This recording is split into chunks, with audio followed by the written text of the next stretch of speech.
Hello students, this is your science teacher Shikha. Science fifth के chapter 3 में आज हम पढ़ने वाले हैं द स्केलेटल सिस्टम का चैप्टर, जिसमें हम पहले चैप्टर की एक्सप्लेनेशन पढ़ेंगे। उसके बाद हम चैप्टर की एक्सरसाइज को सॉल्व करेंगे, जिससे हमें सारा कॉन्सेप्ट अच्छे से क्लियर हो जाए। So without wasting any more time, let's get started. So students, this is our today's chapter, chapter number 3, and the name of the chapter is the skeletal system, यानी कि हमारी बॉडी का framework. इस chapter में हम पढ़ेंगे अपनी body के स्केलेटल सिस्टम के बारे में। But before starting the chapter, देखते हैं चैप्टर एट ए ग्लांस में आज हम कौन कौन से टॉपिक कवर करेंगे। तो सबसे पहले हम पढ़ेंगे स्केलेटल सिस्टम के बारे में, पार्ट्स ऑफ द स्केलेटन के बारे में, importance of bones, cartilage, joints, muscular system, importance of muscles, care of bones, muscles and joints. ये सारे टॉपिक आज हम अपने इस चैप्टर में कवर करने वाले हैं। मेन चैप्टर स्टार्ट करने से पहले अपना इंगेज सेक्शन देखते हैं कि इंगेज सेक्शन में आज हमें कौन सी एक्टिविटी करने के लिए दी गई है।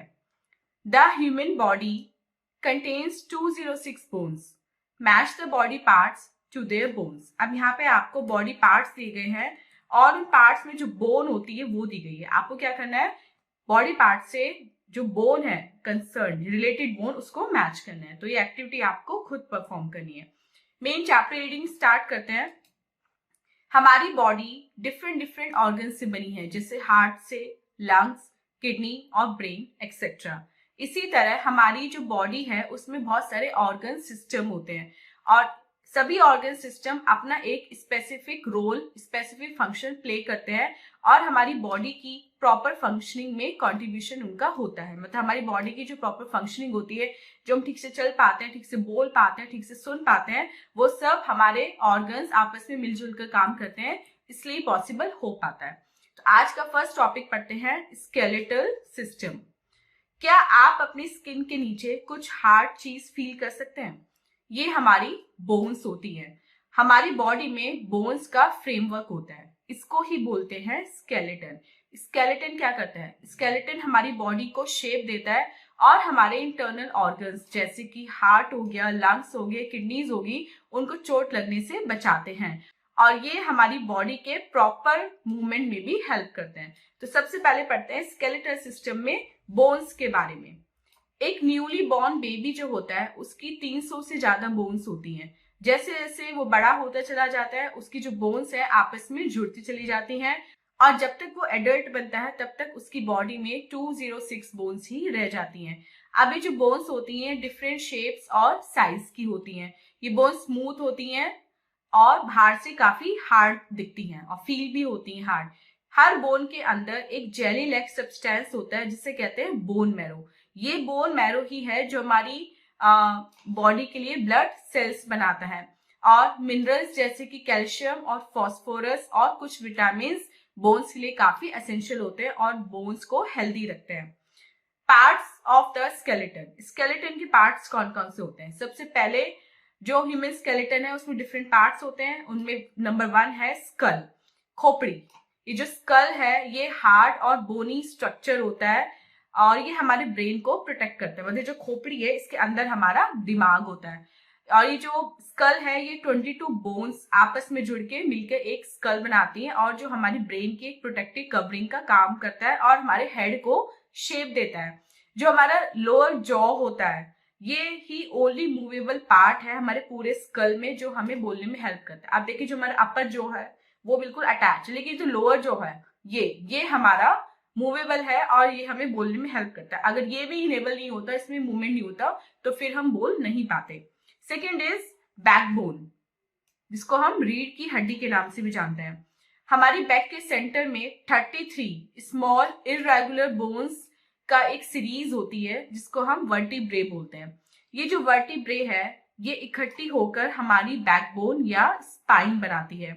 ये बोन्स आपस में जुड़ी होती हैं और ये मिलके क्या बनाती हैं? वर्टिब्रल कॉलम बनाती हैं। अब ये जो वर्टिब्रल कॉलम होता है ये हमारे स्पाइनल कॉर्ड को प्रोटेक्ट करता है और ये जो बोन्स होती हैं हमारी किसमें? बैकबोन में। ये 33 अलग अलग बोन्स जुड़ी होती हैं। अगर ये सिंगल एक ही बोन होती, मतलब एक लंबी बोन होती, एक सिंगल बोन, तो हम कभी भी बेंट नहीं हो सकते थे, हम कोई भी एक्टिविटी परफॉर्म नहीं कर सकते, हम झुक नहीं सकते थे। सिंस ये अलग अलग बोन्स हैं और ये आपस में जुड़ी हुई हैं, तो ये हमें झुकने में यानी कि बेंट होने में हेल्प करती है। थर्ड इज रिब केज, यानी कि पसलियां। रिब्स, जो पसलियां होती हैं वो बहुत थिन फ्लैट कर्व्ड बोन्स होती हैं जो एक केज लाइक स्ट्रक्चर मिलके बनाती है, जिसको हम बोलते हैं रिब केज। अभी जो रिब केज है ये 12 पेयर्स ऑफ कर्व्ड बोन्स, जिन्हें रिब्स कहते हैं, उनसे मिलके बना होता है। और चेस्ट के बीचों बीच एक लंबी बोन होती है जिसे हम बोलते हैं स्टर्नम, जो हमारे रिब्स को एक साथ पकड़े हुए, एक साथ इकट्ठा करके रखे हुए है। और जो कर्व्ड रिब्स होती है हमारी बैकबोन से अटैच होती हैं at the back of the sternum, और यही स्टर्टम हमारे फ्रंट में भी होता है। और जो लिप्स की लास्ट पेयर जो होता है रिब्स का, ये स्टर्नम से अटैच नहीं होता, और ये अटैच किससे होता है, ये अटैच होता है हमारे बैकबोन से। They are called floating ribs. और ये जो आखिरी पेयर होता है जो अटैच नहीं होता स्टर्नम से, जो हमारी बैकबोन से अटैच होता है केवल, उसको हम बोलते हैं फ्लोटिंग रिब्स, क्योंकि बाकी रिब्स से अटैच नहीं होती। और जो रिब केज है वो हमारे हार्ट को और लंग्स को प्रोटेक्ट करता है हमारी बॉडी में। Fourth is limbs. लिम्स यानी कि हमारे हाथ पैर। तो हमारी बॉडी में 2 पेयर ऑफ लिम्स होते हैं, द फोर लिम्स यानी कि arms and the hind limbs that is legs. Limbs are made of long bones, ये लॉन्ग बोन्स की बनी होती है। ह्यूमरस अपर आर्म की एक लॉन्ग बोन होती है, और थाई बोन में सबसे लंबी बोन होती है फीमर, मतलब हैंड में होती है ह्यूमरस, एंड थाई में यानी कि लेग में कौन सी बोन सबसे बड़ी होती है, वो होती है फेमर। लोअर आर्म 2 लंबी बोन्स को मिला के बना होता है, इनका नाम होता है radius and ulna. There are many small bones in our hand, wrist and ankle. हमारे हैंड, रिस्ट और एंकल में बहुत सारी छोटी छोटी स्मॉल बोन्स होती हैं। Femur is the longest and strongest bone in our body. हमारी बॉडी में फेमर सबसे लॉन्गेस्ट एंड स्ट्रॉन्गेस्ट होती है, और इसके अलावा जो लोअर लेग है वो भी 2 बोन से मिलकर बना होता है, जिसको हम बोलते हैं tibia and fibula. Fifth is girdles. ये भी पेयर में आते हैं। There is a pair of pectoral girdles that forms the shoulder and a pair of pelvic girdle. देखिए, जो पेक्टोरल गिर्डल है वो मिलके हमारा शोल्डर बनाते हैं, एंड जो पेल्विक गिर्डल है वो हमारे हिप्स बनाते हैं। द अपर लिम्स जो है वो पेक्टोरल गिर्डल से अटैच होते हैं, और जो लोअर लिम्स है वो हमारे पेल्विक गिर्डल से अटैच होते हैं। Next topic is importance of bones. Bones की इंपॉर्टेंस क्या होती है? बोन्स स्केलेटल सिस्टम का सबसे इंपॉर्टेंट कंपोनेंट होता है, क्योंकि ये हमारी पूरी बॉडी को एक ढांचा, एक फ्रेमवर्क प्रोवाइड कराता है, जिससे हमारी बॉडी खड़ी रहने में, स्टैंडिंग पोजीशन में रह सकती है। इसके अलावा इसके और भी बहुत से काम हैं, जैसे ये हमारी बॉडी के जो इंटरनल ऑर्गन्स हैं, जो डेलिकेट ऑर्गन्स हैं, उनको प्रोटेक्शन देता है। जैसे स्कल हमारे ब्रेन को प्रोटेक्ट करता है, और रिबकेज हमारी लंग्स एंड हार्ट को प्रोटेक्ट करता है। उसके अलावा ये सपोर्ट देता है, किसको? ये हमारी मसल्स और अदर टिश्यूज को सपोर्ट देता है, और लेग्स की जो बोन्स होती हैं वो हमारी बॉडी को होल्ड करके रखती है। Third is movement. हमारी बॉडी के जो वॉलंटरी मूवमेंट होते हैं, वॉलंटरी मूवमेंट कौन से होते हैं? वो मूवमेंट जो अपनी इच्छा से कर सकते हैं, जैसे अपनी इच्छा से हम आंखें खोल सकते हैं या आंखें बंद कर सकते हैं। ये जो वॉलंटरी मूवमेंट्स होते हैं ये भी हमारे कंबाइंड एक्शन से परफॉर्म होते हैं। कंबाइंड एक्शन किसका होता है? स्केलेटल मसल्स का, बोन्स और जॉइंट्स का। Fourth is production of blood cells. ये रेड ब्लड सेल्स और व्हाइट ब्लड सेल्स के प्रोडक्शन में भी हेल्पफुल होते हैं, क्योंकि इनमें एक जेली लाइक सब्सटेंस होता है, जो मैंने आपको पहले भी बताया था, बोन मैरो जिसका नाम होता है, और उसी से मिलके हमारे आरबीसी और डब्ल्यूबीसी बनते हैं। Fifth is mineral storage. Bones में मिनरल्स जैसे कि कैल्शियम एंड फॉस्फोरस का स्टोरेज होती है, और ये हमारे बॉडी में जो मिनरल लेवल होता है उसको मेंटेन करके रखते हैं। Next topic is cartilage. Cartilage भी बोन्स की तरह एक हमारी बॉडी का एक इंपॉर्टेंट स्ट्रक्चरल कंपोनेंट होता है। ये फर्म टिश्यू होते हैं, लेकिन ये बोन से थोड़े सॉफ्ट और थोड़े ज्यादा फ्लेक्सिबल होते हैं। कार्टिलेज एक कनेक्टिव टिश्यू है जो हमारी बॉडी के बहुत सारे एरियाज में पाया जाता है, जैसे बोन्स के बीच में जॉइंट्स जैसे एल्बो, नीज और एंकल्स में, एंड रिब्स के एंड में, स्पाइन के वर्टिब्रे के बीच में, ईयर एंड नोज में, और ब्रोंकियल ट्यूब्स या फिर एयरवेज में। नेक्स्ट इज जॉइंट्स, यानी कि हमारी बॉडी में जो जोड़ होते हैं। हमारी बॉडी डिफरेंट मोशन कर सकती है, डिफरेंट टाइप ऑफ मूवमेंट कर सकती है, क्योंकि हमारी बॉडी में जॉइंट है। ये जो जॉइंट है ये हमारी बॉडी को अलग अलग डायरेक्शन में मूवमेंट कराने में हेल्प करते हैं। जहां भी दो बोन्स आपस में मिलती हैं वही हमारा जॉइंट बन जाता है। अभी जो बोन्स है, जो हड्डियां हैं, ये भी आपस में किससे जुड़ी होती हैं? जॉइंट से जुड़ी होती हैं। जो फाइब्रस इलास्टिक टिश्यूज होते हैं जिनको बोलते हैं लिगामेंट्स। ये जो लिगामेंट्स हैं ये बोन्स को अपनी प्लेस पे रखते हैं और उन्हें एक दूसरे से दूर जाने से रोकते हैं। अब जो हमारे जॉइंट्स हैं वो कितने टाइप के होते हैं बेसिकली? तो हमारी बॉडी में जॉइंट्स जो हैं वो दो टाइप के होते हैं, मूवेबल एंड इमूवेबल। ये स्कल की जो बोन्स होती हैं ये फिक्स्ड होती हैं और इनके बीच दो जॉइंट्स होते हैं वो इमूवेबल होते हैं। कार्टिलेज इन दोनों में नहीं होता क्योंकि ये मूव नहीं हो सकती। कार्टिलेज केवल वही होगा जो बोन्स में मूवमेंट हो सकता है। अपर पार्ट जो होते हैं बॉडी के वो मूवेबल होते हैं, मतलब वहां के जॉइंट्स मूवेबल होते हैं। उनके बीच में कार्टिलेज भी होता है। क्यों? जिससे बोन्स आपस में एक दूसरे से रब ना करे, रगड़ ना खाएं और एक दूसरे से खिसक ना जाए।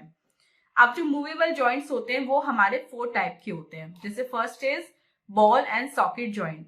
ये हमारी बॉडी को डिफरेंट डायरेक्शन में मूवमेंट कराने में हेल्प करते हैं और इस टाइप के जॉइंट में एक बोन का एक राउंडेड हेड होता है जो बॉल होती है, मतलब एक बॉल राउंड शेप की होती है जिसको हम बॉल टाइप कंसीडर कर सकते हैं। दूसरी बोन में एक कप लाइक एरिया होता है, सॉकेट बोलते हैं। तो जो बॉल है वो सॉकेट में अटैच हो जाती है और हमारा बन जाता है ball and socket joint. Second is hinge joint. ये केवल आगे और पीछे यानी कि back and fourth movement he allow करता है। ऐसे जॉइंट्स होते हैं हमारे नीज में, एल्बोज में, फिंगर्स में एंड टोज में। जो हिंज जॉइंट होता है वो ऐसा होता है, दरवाजे में हैंडल होते हैं ना, इस तरह से होता है। ये मूवमेंट उसी तरह करता है जैसे हिंज डोर में एक डोर का खुलना या फिर बंद होना। मतलब डोर जब खोलते हैं तो पीछे की तरफ जाता है और जब उसे खींच के बंद करते हैं तो आगे की तरफ आता है, तो पीछे आगे, इसके अलावा इधर उधर तो नहीं जाता वो। सेम ऐसे हमारा हिंज जॉइंट होता है जो केवल बैक एंड फोर्थ मूवमेंट करता है, साइड में मूवमेंट इसमें नहीं होता है। Third is pivot joint. ये हमारे हेड को इधर से उधर टर्न करने में हेल्प करता है क्योंकि ये हमारा पाइवट जॉइंट यहाँ पे पीछे नेक में होता है। ये फर्स्ट और सेकंड सर्वाइकल वर्टिब्रे जो स्कल के खोपड़ी के जस्ट नीचे होता है वहां पे होता है। ये एक रॉड लाइक बोन होती है जो रिंग्स में फिट होती है और जहां से दूसरी बोन फिर स्टार्ट होने हो जाती है, फिर उसके बाद रिंग में तीसरी बोन फिट हो जाती है। Fourth is gliding joint. ये बोन्स को एक ग्लाइडिंग मोशन करने में हेल्प करते हैं और ये कहाँ पे मिलती है? ये एंकल और रिस्ट में होती है। ये वाले जॉइंट जो है ये हमारी बैकबोन में भी होते हैं। Next is muscular system. अब मस्कुलर सिस्टम क्या है? स्केलेटल सिस्टम में क्या होता है? स्केलेटन, और स्केलेटन में क्या होती है? हमारी बोन्स। तो मस्कुलर सिस्टम में क्या होगा? हमारी मसल्स और टिश्यूज। सबसे पहले पढ़ते हैं मसल्स के बारे में। हमारे स्किन के नीचे और हमारी बोन से ऊपर एक सॉफ्ट टिश्यूज होते हैं जिसे हम बोलते हैं मसल्स। हमारी बॉडी में 600 से भी ज्यादा मसल्स होती हैं। ये मसल्स किससे अटैच होती हैं? ये अटैच होती हैं स्केलेटन से, और ये एक स्ट्रॉन्ग और टफ बैंड होता है बोन्स का जिसे बोलते हैं टेंडन्स, उससे जॉइंट होती हैं। मस्कुलर सिस्टम का मेन वर्क होता है मूवमेंट प्रोवाइड कराना, किसको? बॉडी को, along with the skeletal system. अब ये मसल्स काम कैसे करती हैं? Muscles in our body can only pull, they can not push. हमारी बॉडी की जो मसल्स होती है केवल पुल कर सकती है, वो पुश नहीं कर सकती। किसी भी बोन के जॉइंट को मूव कराने के लिए 2 मसल्स की रिक्वायरमेंट होती है। अभी जो मसल्स है ये पेयर में बनके कॉन्ट्रैक्टिंग और स्ट्रेचिंग, यानी कि जब हम एक्सरसाइज करते हैं तब भी हमें यही मसल्स हेल्प करती हैं। कभी कॉन्ट्रैक्ट होती हैं, कभी ये स्ट्रेच होती है। जब तुम्हारी बाइसेप्स, आप कभी देखते हैं ना हमारी जो बाइसेप्स की मसल्स हैं ये कॉन्ट्रैक्ट करती हैं तो ये हमारे लोअर आर्म को पुल करती हैं टुवर्ड्स अवर शोल्डर, और जब ये रिलैक्स होती है हमारा बाइसेप अपनी आर्म को वापस से पुश नहीं कर पाता। इसीलिए हमारे जो ट्राइसेप्स की मसल होती हैं जो हमारे अपर आर्म पे ऊपर की तरफ होती हैं वो सिकुड़ती और फैलती रहती बराबर, क्योंकि अपर आर्म में हमारे मूवमेंट होता रहता है। अगर ट्राइसेप्स की मसल वहां ना होती तो आपका जो आर्म है, जो अपर आर्म है, वो केवल नीचे ही, मतलब एक साइड ही झुका रहता है, उसमें आप कोई भी मूवमेंट नहीं कर सकते थे। Next topic is types of muscles. तो हमारा जो मस्कुलर सिस्टम है उसमें mainly 3 different types of muscles होती है। First is voluntary muscles. Voluntary muscles वो मसल्स होती हैं जो हमारी इच्छा के अनुसार हम कंट्रोल कर सकते हैं, जिनपे हमारा कंट्रोल होता है। ये होती है हमारे आर्म्स में, लेग्स में और आईज में। और ये जो मसल्स होती हैं इन पे स्ट्राइप्स होती हैं। जैसे जेब्रा की बॉडी पे स्ट्राइप्स होती है, ऐसे मॉनिटरी मसल्स पे भी स्ट्राइप्स होती हैं, इसलिए इनको स्ट्रेटेड मसल्स भी कहा जाता है। Second is involuntary muscles. Involuntary muscles हमारी बॉडी के इंटरनल ऑर्गन जैसे कि गाल ब्लैडर, डाइजेस्टिव ट्रैक्ट और इंटेस्टाइन पे मिलती हैं। ये हमारे ब्रेन से कंट्रोल होती है और इन पे हमारा कोई डायरेक्ट कंट्रोल नहीं होता। इन मसल्स को स्मूथ मसल्स भी बोलते हैं। ये अपने आप काम नहीं कर सकती और इनके एक्शंस भी हमारे कंट्रोल में नहीं होते। Third is cardiac muscles. ये मसल्स हमारी हार्ट में मिलती हैं, ये भी इनवॉलेंटरी होती हैं और ये हमारी life through out life work करती रहती हैं, ना तो थकती हैं ना ही ये रुकती हैं। तो हम अपनी मसल्स को स्ट्रॉन्ग कैसे बना सकते हैं? हम उनको अच्छी शेप में रख के, जैसे एक्सरसाइज करके, खेल कूद के और करेक्ट बॉडी पोस्चर मेंटेन करके अपनी मसल्स को स्ट्रॉन्ग बना सकते हैं। Next topic is importance of muscles. Muscles की इंपॉर्टेंट क्या होती है? हमारी जो मसल्स हैं वो बहुत सारे तरीकों से हमारे लिए इंपॉर्टेंट होती हैं। वो हमारी बॉडी का जो मूवमेंट है, यानी कि जो बोन्स का मूवमेंट है, उनको भी कंट्रोल करती हैं। ये हमारे इंटरनल ऑर्गन को बहुत सारी एक्टिविटी परफॉर्म करने के लिए मूवमेंट भी प्रोवाइड कराती है। फॉर एग्जाम्पल, कार्डियक मसल्स का जो कॉन्टिन्यूअस मूवमेंट है, जिसमें से हार्ट ब्लड को पंप करता है, वापस लेता है, वो सब जो हमारी मसल्स है उन्हीं के थ्रू पॉसिबल हो पाता है। इसी तरह जो हमारा फूड है वो हमारे माउथ से स्टमक तक जाता है with the help of muscles. और वो कौन सी मसल्स होती है? वो होती हैं ईसोफेगस में जो मसल्स है। और मसल्स हमारी बॉडी की जो हीट है उसको भी रेगुलेट करती है। Next topic is care of bones, muscles and joints. अब हमने पढ़ लिया कि हमारे स्केलेटल सिस्टम और मस्कुलर सिस्टम होता है क्या एग्जैक्टली। अब हम ये देखेंगे हम उनकी केयर कैसे कर सकते हैं। तो जैसे कि हम पढ़ चुके हैं, हमारे लिए उनकी केयर करना भी बहुत ज्यादा जरूरी होता है। हम अपनी बोन्स, मसल्स और जॉइंट्स को इन तरीकों से हेल्दी और स्ट्रॉन्ग रख सकते हैं। कैसे? हमें बैलेंस्ड अमाउंट ऑफ फूड खाना है जो हमारी मसल्स और बोन्स को स्ट्रॉन्ग बनाए। हमें प्रॉपर रेस्ट लेना होता है, एक गुड पोस्चर मेंटेन करना होता है और रेगुलर एक्सरसाइज करनी होती है। सो स्टूडेंट, ये था हमारे चैप्टर का एक्सप्लेनेशन। आई होप आपको एक्सप्लेनेशन अच्छे से समझ में आ गई होगी और बोन्स, मसल्स एंड जॉइंट का कॉन्सेप्ट भी क्लियर हो गया होगा। अब चलते हैं अपने एक्सरसाइज टाइम की तरफ और देखते हैं एक्सरसाइज में हमें आज क्या क्वेश्चन करने के लिए मिला है। A is tick the correct option. हमें करेक्ट ऑप्शन को टिक करना है। The skull is made up of. Skull कितने बोन्स से मिलकर बनती है? 22 bones. Second, it is a long thigh bone. Thigh bone कौन सी होती है? आपकी femur. Third, the place where two bones meet is called a joint. Fourth, there are around 600 muscles in our body. Cardiac muscles are involuntary muscles. B देखते हैं, fill in the blanks. Inside each bone, there is a jelly-like substance called bone marrow.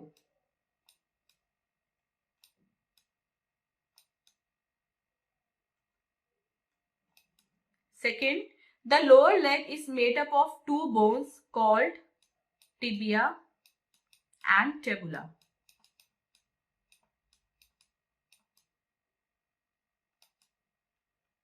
Third is, muscles are joined to a bone by a strong and tough band called ligaments.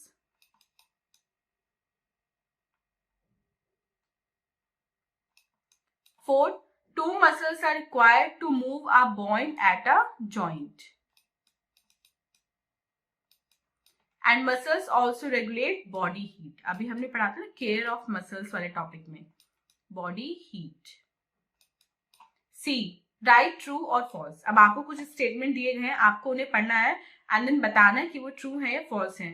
There are trillions of cells in a human body. Yes, true.